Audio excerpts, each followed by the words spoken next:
çektim, derdimi çekebilmedim. Ey ey ey ey, ben nazımı çektim, kadrim bilinmedi. Ben resmimi çektim, derdimi çekebilmedim. Ey ey ey ey, ben nazımı çektim, kadrim bilinmedi. Ben ressamım, bazarıksız ressamım. Bizde bitti eşi ve salam, bir de olmasın sağ ol salam.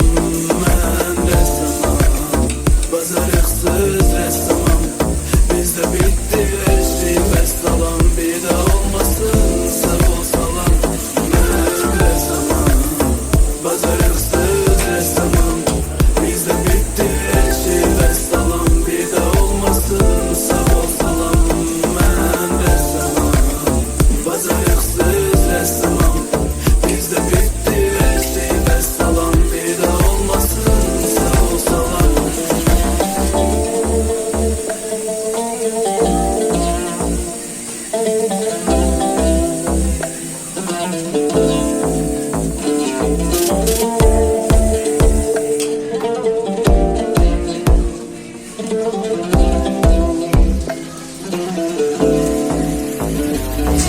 Çekebilmedim senin gözyaşını, çekebilmedim seni öz başıma, çekebilmedim.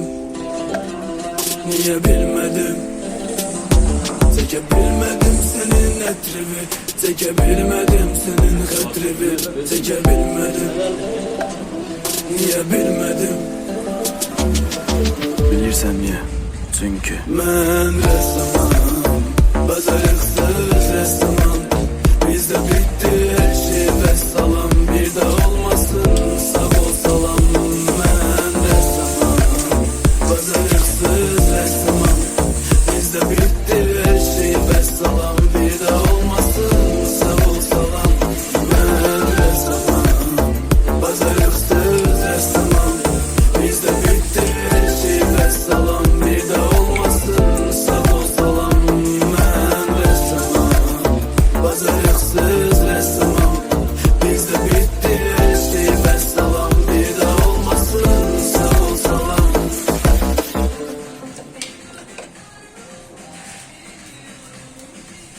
Yine sahil, yine biz, yine coşkundu deniz.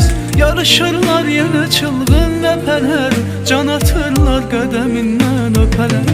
Yine sahil, yine biz, yine coşkundu deniz.